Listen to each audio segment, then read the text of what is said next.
경제적으로 둘째가라면 서럽고 세상 못 살 것이 없는 재력과 명성을 갖춘 그들이지만 살 수 없는 것이 하나 있다고 합니다. 페라리의 창업주 엔초 페라리는 자동차에 있어 확실한 소신과 고집이 있었는데요. 사실 브랜드에 대한 자부심을 넘어 오만하고 독선적인 성격으로 악명이 높았습니다. 특히 페라리를 무시하거나 지적하는 걸 절대 가만두지 않았다고 합니다. 람보르기니의 창업주 페루치오 람보르기니.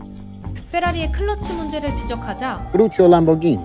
With all my Ferraris, that is a problem. The clutch. Go back to your tractors, farmer. 대놓고 람보르기니를 모욕한 일화는 훗날 스포츠카 브랜드 람보르기니 탄생의 계기가 되었다고 알려져 있습니다. 그럼 엔초 페라리의 자부심이 지금까지 이어진 것일까요? 지금까지도 페라리는 자사의 브랜드 가치를 훼손하는 사람은 아무리 대단한 고객일지라도 강력한 제재를 가하고 있습니다.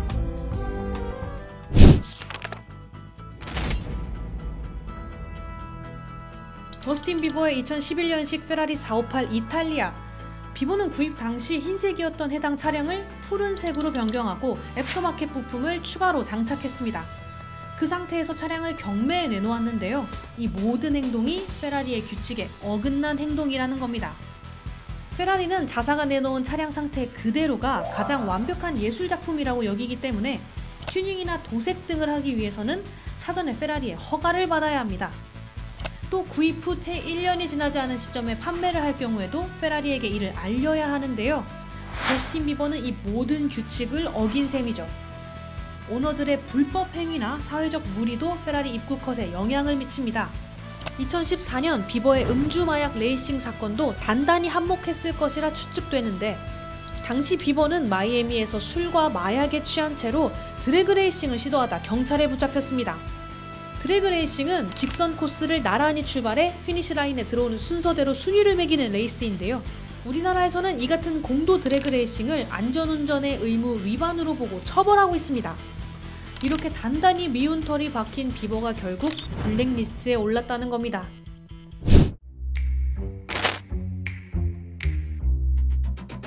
스스로를 카걸이라고 부를 만큼 다양한 컬렉션을 보유하고 있는 킴.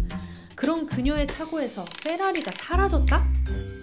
킴의 페라리는 2011년 크리스 험프리스와의 결혼 당시 한 사업가로부터 선물받은 것인데요. 바로 말레이시아 국부펀드 횡령 사건의 용의자이자 인터폴 적색 수배자 조 로우였습니다. 결혼 선물로 말과 마차를 선물하겠다는 조 로우에게 킴은 말과 마차 대신 흰색 페라리를 요구하는데요. 하지만 이후 그의 사기 행각이 드러나면서 미국 법무부는 그가 뿌린 수많은 선물들을 말레이시아로 반환시켰습니다.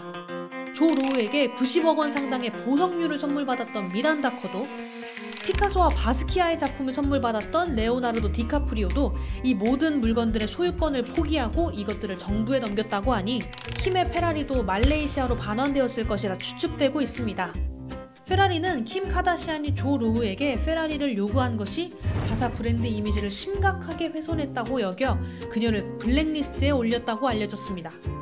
지나치게 저렴하게 차량을 처분한 니콜라스 케이지, 차량 소유기간 규정을 어긴 메이웨더 주니어, 배터리 방전 문제를 공개적으로 비난했던 50센트도 블랙리스트에 올라 화제가 되었는데요.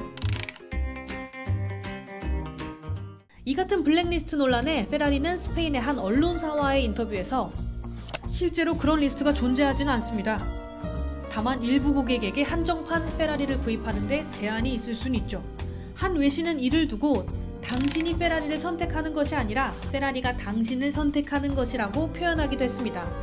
막대한 돈을 내면서도 선택을 받아야 한다니 고객들에게는 페라리사의 갑질로 보여질 수도 있겠습니다. 하지만 이 같은 페라리의 고객관리 전략이 슈퍼카 그 이상의 가치를 지닌 페라리를 만들고 있는 것은 아닐까요? 여러분의 생각은 어떠신가요? 페라리의 가치를 인정하고 대기줄에서 순번표를 뽑으시겠습니까? 아니면 다른 브랜드로 갈아타시겠습니까? 오늘의 이야기 탑기어의 아우디, 맥라렌, 페라리 대결의 한 장면을 보면서 마치겠습니다. Comprehensive win there for the Audi. So James May, of the three cars, knowing what we know now, which would you choose to buy? The Ferrari. Yeah, it's the Ferrari. And you? McLaren. Interesting, really? No, I'd have the Ferrari. Good.